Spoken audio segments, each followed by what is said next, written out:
Okay, so for this example natin sa Python, so ito yung pinaka-beginning series ng video natin.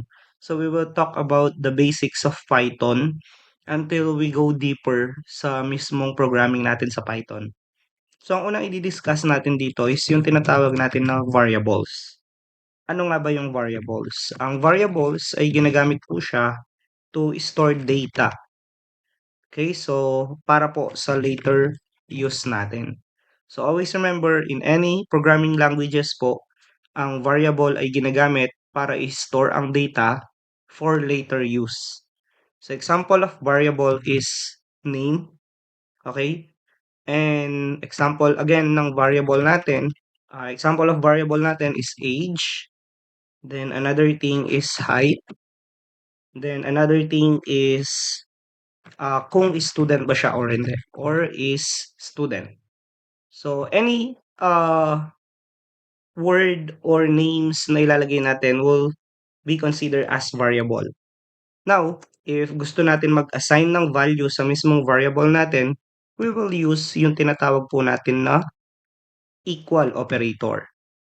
As you can see, nag-highlight po yung mga variables natin.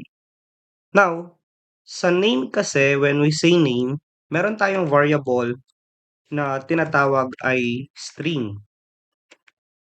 Okay, ang string po is a combination of characters. Ibig sabihin, ito po yung example ng words or mga names na ginagamit po natin. So example of names po ng paggamit ng string ay meron po siyang double quotation. So remember, kapag gumagamit ka ng variable na string, meron po siyang double quotation. And inside ng double quotation, doon natin ilalagay yung words or combinations of characters na gagamitin po natin. Let's say for example is Dean. So yung pangalan na Dean ngayon will be string po siya. Now sa age naman, no, so meron po tayong variable na tinatawag ay int, short for integer. So ibig sabihin, ito po yung tinatawag natin na whole number. So ibig sabihin, no decimals. So example niyan ng whole number is 20. So ibig sabihin ang age ay 20 siya. Now, next naman is meron naman tayong tinatawag na variable na float. Ang float po is with decimals po siya. Okay? So example po niyan is sabihin na natin na 5.6. So any variable or any value na may decimals, we can call it sa float po natin. Now, meron din tayong tinatawag na boolean. Ang boolean po ay ginagamit natin siya para ma-decide kung true or false ba ang isang value. So, kung student ka, isa-set mo dito ay true. If hindi ka naman student, ang isa-set mo dyan ay false. Since student ka, ang ilalagay natin dito ay true. Ngayon, ito yung mga variables natin. Yung name, age, height, and is student. Ang naka-equal naman sa atin will be yun din, 20, 5.6, and true. Those are examples of datas. So, meron tayong mga data ngayon. Now, para i-check kung anong klaseng data type sila, pwede tayong gumamit ng print. So, kapag ginamit natin yung print, ibig sabihin, magpiprint tayo sa console natin. So, ipapakita natin siya sa screen. Now, kapag tinype natin yung word na type, and then, sa loob niya, nilagay mo yung name, you are checking ngayon kung anong data type ng variable na yon. This case, so copy natin siya, paste.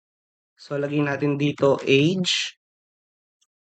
Then, next naman, lagay natin ay height.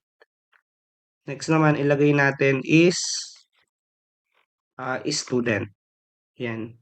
So, ibig sabihin, we are checking ngayon kung anong data type ng mga variables natin using yung type function po natin. Now, kapag rinan natin siya, papansin nyo, ang first variable natin will be yung name. So, string po siya. str. So, ito. Kapag naman sa age ay int, so ito siya. Kapag ang height ay float, and yung ating is student is boolean po siya. So, yan ngayon yung mga data types niya.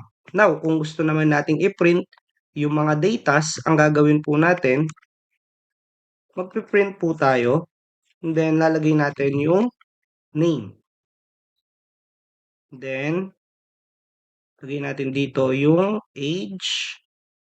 Then, ilalagay naman natin dito yung height. Then, yung next naman ay is student. Okay, so kapag rinan natin ngayon, so ito siya. So, meron kang Dean, 20, 5.6, and true. Okay, so kapag pinalitan mo yung value, let's say for example, 10.5, niran mo yan, mapapalitan siya, 10.5. Okay, so ito yung example of variables natin with data types and kung paano mag-print yung print po natin.